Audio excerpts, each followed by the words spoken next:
Мен Тамабай Нарқыз. Біздің театрымыздың жаңадан басталған жобасы Суырып салматты. Соған мен бүгін қатысайын деп отырмын. Сәттілік деп қойыңыздар. Ең бірінші, мына қызыл карталарда эмоциялар жазылған, және мына карталарда екінші жағында мәтін берілген. Сол екеуін алып отырып, мен тапсырманы орындауым қажет. Бірінші эмоция таңғалып. Мәтіні мынандай. Бала, мен неге өзінің маңдай теріммен тапқан ақшаны мына қара халықпен бөлісуім керек, жұмыс істесін. Бала, мен неге өзінің маңдай теріммен тапқан ақшаны мына қара халықпен бөлісуім керек? Өздері жұмыс жасасын.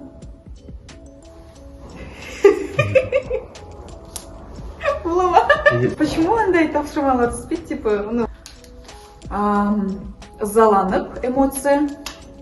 Бұрынғы қызыңа басқа қызға үйленетініңді айт. Бұрынғы жігітіңе басқа жігітке күйеуге шығатыныңды айт дейді. Ызаланып айтуым керек. Кімді айтсам екен? Кімнің атын айтсам екен? Данияр.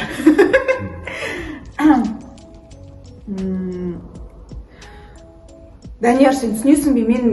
Мен саған ешқашанда күйеуге шықпаймын. Мен тұрмысқа шығатын басқа жігітім бар дәл қазір. Болды, ұмытшы, мен өтіне, мен қазір саған шықпаймын деп тұрмын ғой, сен неге түсінбейсің? Болды, келме маған, үйіме де келуші болма, ата-анаммен де сөйлесуші болма. Мен басқа жігітке күйеуге шығам, түсінесің бе сен соны? Түсінесің бе сен соны, жоқ па? Соны күлкі келіп кетті. Соны келмейсің. Жарайды, болады ғой. Кекетіп, киімнің жыртылып қалғанын айт. Үстіңе не киіп? Кімнің? Біреудің ба, әлде менің ба? Киімнің жыртылып қалғанын, біреудің, е?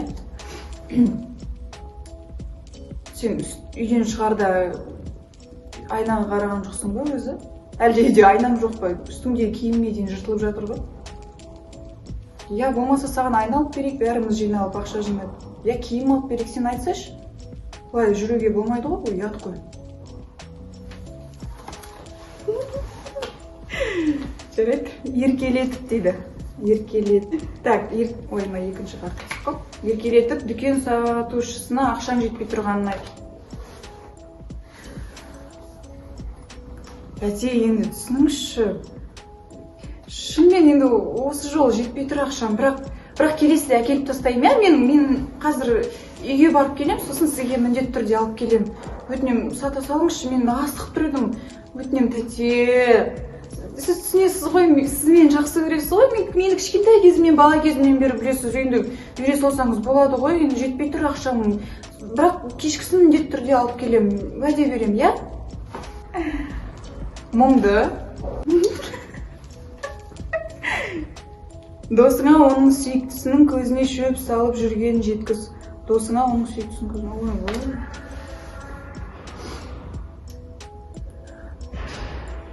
Әйгерім, саған қалай айтсам болады? Өмірде неше түрлі жағдайлар болады.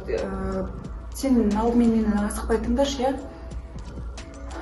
Бұны есту саған қиын болады, бірақ айтып тұрмын ғой, өмірде барлық жағдайлар болады, және бұндай жағдайдың болғаны мүмкін жақсылық қалып барар. Қысқасы айтайын дегенім, мен оны, сенің жігітіңді кеше бір басқа қызбен көргем. Білмеймін, мүмкін ол дос шығар, бірақ мен қателесуім мүмкін, әрине.